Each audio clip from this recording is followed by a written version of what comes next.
نحمده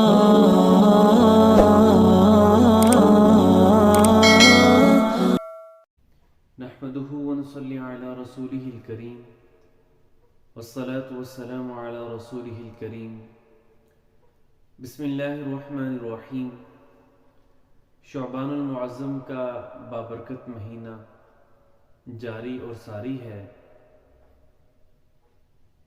اس مہینے کے اندر کچھ کام کرنے کے ہیں اور کچھ کام نہ کرنے کے ہیں، تو آج ہم اس چیز کو ڈسکس کریں گے کہ کون سے کام اس مہینے کے اندر کیے جائیں اور کن کاموں سے اس ماہ کے اندر باز رہا جائے۔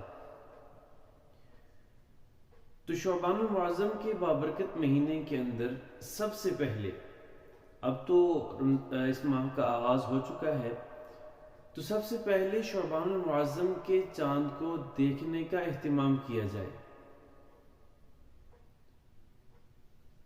قمری مہینے کے ناموں کو اور ان کی ترتیب کو جاننا بھی ضروری ہے۔ لازمی تو نہیں، کوئی فرض یا سنت میں شامل تو نہیں، فرض کفایہ ہے، لیکن پھر بھی انسان کو علم ہونا چاہیے۔ جس طرح ہم انگریزی مہینوں کو یاد رکھتے ہیں، اس کی تاریخ کو یاد رکھتے ہیں، اسی طرح ان کا بھی ہمیں علم ہونا چاہیے۔ دوسرے نمبر پر شعبان المعظم کے اندر ہمیں برکتوں کی، رحمتوں کی دعائیں کرتے رہنا چاہیے۔ نمبر 3، روزوں کا اہتمام کرنا چاہیے، کثرت کے ساتھ روزوں کا اہتمام کرنا چاہیے۔ پیارے نبی صلی اللہ علیہ وسلم اس مہینے کے اندر کثرت کے ساتھ روزے رکھا کرتے تھے۔ حضرت عائشہ رضی اللہ تعالی عنہ فرماتی ہیں کہ میں نے اپنی زندگی کے اندر آپ صلی اللہ علیہ وسلم کو جتنا شعبان کے اندر روزوں کا اہتمام کرتے ہوئے دیکھا، رمضان کے علاوہ پورے سال کے اندر کسی اور مہینے کے اندر اتنا اہتمام کرتے ہوئے نہیں دیکھا۔ تو ہمیں بھی اس مہینے کے اندر اہتمام کرنا چاہیے اپنی استطاعت کے مطابق۔ اور اس کے بعد رمضان المبارک کی تیاری کرنی چاہیے۔ اب رمضان المبارک کی تیاری سے کیا مراد ہے؟ جس طرح مہمان کے آنے سے قبل ہم گھروں میں تیاریاں کرتے ہیں، ان کے لیے انواع و اقسام کے کھانے بناتے ہیں اور دیگر لوازمات ہم کرتے ہیں، تو اسی طرح جس طرح مہمان کے آنے سے پہلے تیاری ہوتی ہے، بعد میں تیاری نہیں ہوتی، اسی طرح رمضان المبارک یہ شہر اللہ ہے، اللہ کا مہینہ ہے، تو ہمیں اس مہینے کے آنے سے پہلے ہمیں تیاری کرنی چاہیے۔ اس کے آنے سے پہلے ہمیں توبہ استغفار کرنا چاہیے، اعمال کا اہتمام کرنا چاہیے۔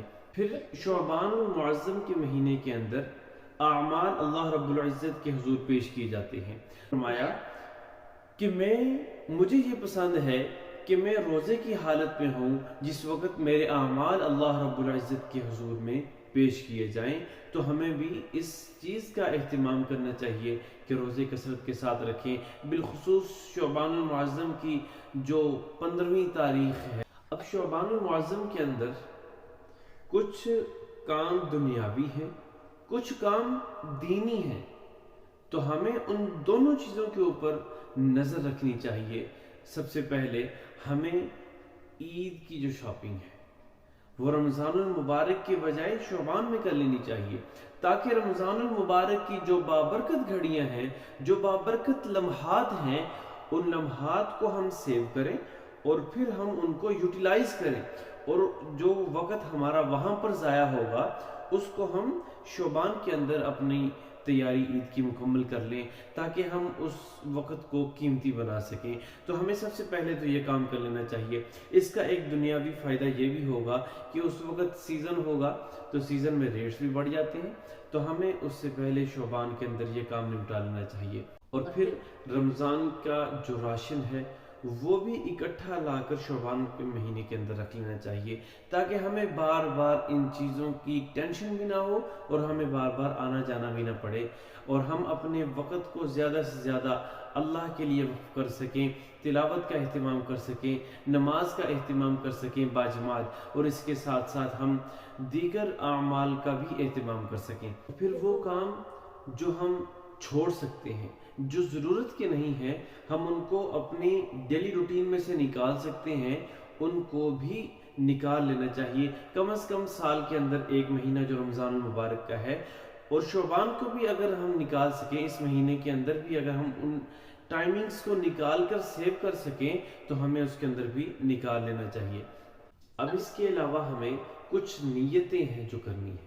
رمضان المبارک کے آنے سے پہلے ہمیں یہ نیت کر لینی چاہیے کہ ہم رمضان المبارک کو اچھے طریقے کے ساتھ گزاریں گے، اور رمضان المبارک کو گناہوں سے پاک رہتے ہوئے، گناہوں سے بچتے ہوئے ہم رمضان المبارک کے مہینے کو گزاریں گے، اور پھر شعبان المعظم کے مہینے کے اندر اپنا لائف سٹائل، اپنی ڈیلی روٹین کچھ اس طرح کی بنا لی جائے کہ ہم رمضان المبارک کے لیے تیار ہو سکیں، ذہنی طور پر، جسمانی طور پر اور روحانی طور پر ہم اپنے آپ کو بھرپور تیار کر لیں، تاکہ رمضان المبارک کے اندر ہمیں پھر دقت محسوس نہ ہو۔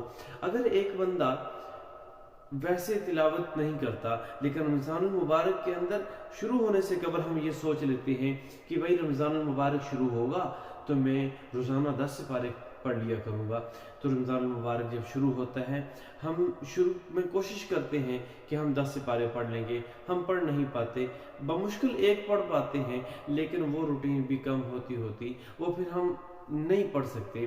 اگر ہم اس کی ترتیب پہلے سے بنانا شروع کر لیں گے تو ہم اس چیز کی عادت میں آ جائیں گے، روٹین میں آ جائیں گے، تو پھر ہمارے لیے کرنا آسان ہو جائے گا۔ تو ہمیں اپنی روٹین کو شعبان کے مہینے کے اندر ہی بہتر کرنا چاہیے، تاکہ ہم رمضان المبارک کے اندر بہترین آؤٹ پٹ دے سکیں۔ دعا ہے کہ اللہ تبارک و تعالی ہمیں ان باتوں پر عمل کرنے کی توفیق عطا فرمائے۔ وآخر دعوانا ان الحمد للہ رب العالمین۔